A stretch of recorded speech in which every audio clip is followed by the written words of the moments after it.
তোমাদেরকে বাংলাদেশের দায়িত্ব নিতে হবে, কারণ ইউ আর দ্য ফিউচার। এই দেশকে তোমরা নেতৃত্ব দিবে, তোমরা সামনে এগিয়ে নিয়ে যেতে হবে। তোমাদেরকে পারবে, এমপি হবে, মন্ত্রী হবে, প্রধানমন্ত্রী হবে, প্রেসিডেন্ট হবে তোমাদের মধ্যে থেকে এই বাংলাদেশের। যেই কথাটি তোমাদেরকে বলছিলাম সেটা হচ্ছে যে কেন এই আইডিয়াটা আমরা ফ্লোট করলাম, কেন এই অনুষ্ঠানটি আমরা শুরু করতে চাচ্ছি। তোমরা জানো এই যে আমাদের বাংলাদেশ, এই যে আমাদের প্রিয় মাতৃভূমি, এই মাতৃভূমি, এই দেশ সম্পর্কে, দেশের স্বার্থ রক্ষার জন্য বিভিন্ন দেশে, পৃথিবীর বিভিন্ন দেশে আমাদের দূতাবাস আছে, তাই না? দূতাবাস যেরকম আছে সেখানে আমাদের অ্যাম্বাসেডর আছে। এই যারা অ্যাম্বাসেডর আছে তারা দেশের বিভিন্ন বিষয় নিয়ে কথা বলছে, বাংলাদেশ সম্পর্কে বিদেশের সামনে তুলে ধরার চেষ্টা করছে। আমি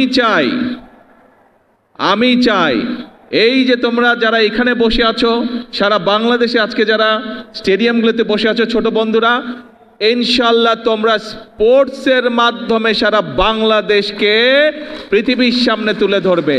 তোমরা প্রত্যেকে এক একজন বাংলাদেশের অ্যাম্বাসেডর হবে। তোমরা প্রত্যেকে এক একজন বাংলাদেশের অ্যাম্বাসেডর হবে। পারবে? ঠিক। তোমাদেরকে বাংলাদেশের দায়িত্ব নিতে হবে, কারণ ইউ আর দ্য ফিউচার। তোমরাই হচ্ছে বাংলাদেশের ভবিষ্যৎ। তোমাদের মধ্যে থেকে ইনশাআল্লাহ ভবিষ্যতে আন্তর্জাতিক মানের খেলোয়াড় তৈরি হবে। তোমাদের মধ্যে থেকে ইনশাআল্লাহ ভবিষ্যতে আন্তর্জাতিক মানের বড় বড় ডাক্তার তৈরি হবে। তোমাদের ভিতর থেকে ভবিষ্যতে ইনশাআল্লাহ আন্তর্জাতিক মানের লয়ার তৈরি হবে। তোমাদের মধ্যে থেকে ভবিষ্যতে ইনশাআল্লাহ আন্তর্জাতিক মানের ইঞ্জিনিয়ার তৈরি হবে।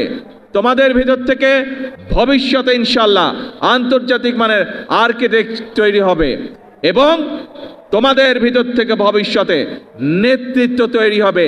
এই দেশকে তোমরা নেতৃত্ব দিবে, তোমরা সামনে এগিয়ে নিয়ে যেতে হবে। তোমাদেরকে পারবে?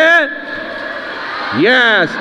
তোমাদের মধ্যে থেকে এমপি হবে, মন্ত্রী হবে, প্রধানমন্ত্রী হবে, প্রেসিডেন্ট হবে তোমাদের মধ্যে থেকে এই বাংলাদেশের, হবে না? ইনশাআল্লাহ।